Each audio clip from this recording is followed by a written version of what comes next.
8 years ago, I broke the heart of the boy I loved. Now, after 8 years overseas, Liam Hayes was finally coming home with his new girlfriend to meet his family. That same day, the hospital gave me its final answer. The cancer had won. There was nothing left to treat, nothing left to try. They sent me home with only time. When Liam saw my mother helping me into a wheelchair, a cold smile touched his mouth. 8 years, he said. And this is what became of you? You can't even walk anymore? Disgust laced every word. I only tugged the sleeve of my down coat lower, hiding the cluster of needle marks across the back of my hand. It's nothing, I said quietly. I fell and broke a bone, that's all. Liam gave a short, bitter laugh. In that case, I'm getting married soon. Why don't you come be my fiancé's bridesmaid? I smiled as if it did not hurt at all. No, thank you. I'm about to leave for somewhere very far away. Then I patted the back of Mom's hand, silently asking her to take me home. I had barely gotten home. Mom had just helped me into bed when Liam Hayes' mother came by. Margaret Hayes stood in the doorway for a long moment, looking at me as if she had rehearsed this conversation 100 times and still could not bring herself to start. Claire, she said at last, her face flushing with shame. I know I have no right to ask you this, but I need a favor. She stopped there. She did not need to finish. I knew exactly why she had come. It was the same reason she had come to me 8 years ago. Back then, the moment Margaret found out I had cancer, she rushed into my hospital room in almost the same state she was in now. I had not even had time to process the diagnosis. I was terrified, crying so hard I could barely breathe, when she dropped to her knees in front of me. Claire, I'm begging you. Please don't drag Liam down with you.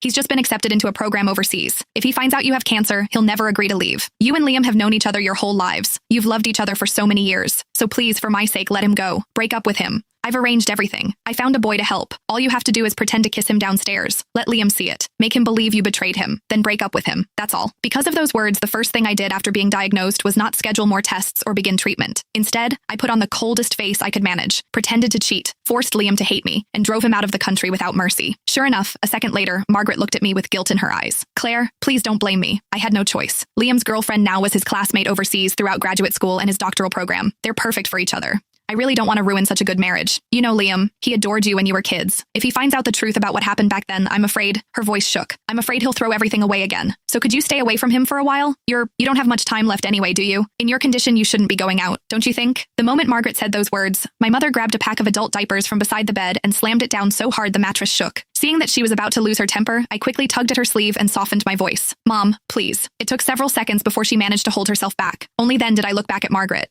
I can promise I won't tell Liam what happened 8 years ago, I said calmly, but I can't promise I won't see him. No, I could not promise that. Because during all 8 years of surgeries, chemo, and hospital ceilings, there had never been a day when I stopped missing Liam. When chemotherapy became too much to bear, I would clutch the old photo of Liam and me until my fingers cramped. Some nights, that picture was the only thing that kept me from giving up. I went through more surgeries than I could count. Some minor, some so dangerous Mom signed the consent forms with shaking hands. More than once, I was rushed into the ICU and almost did not wake up again. Every time Mom stood beside my bed and shouted herself hoarse, Claire, have you forgotten? You said you were going to survive. You said you'd get better, go overseas and explain everything to Liam yourself.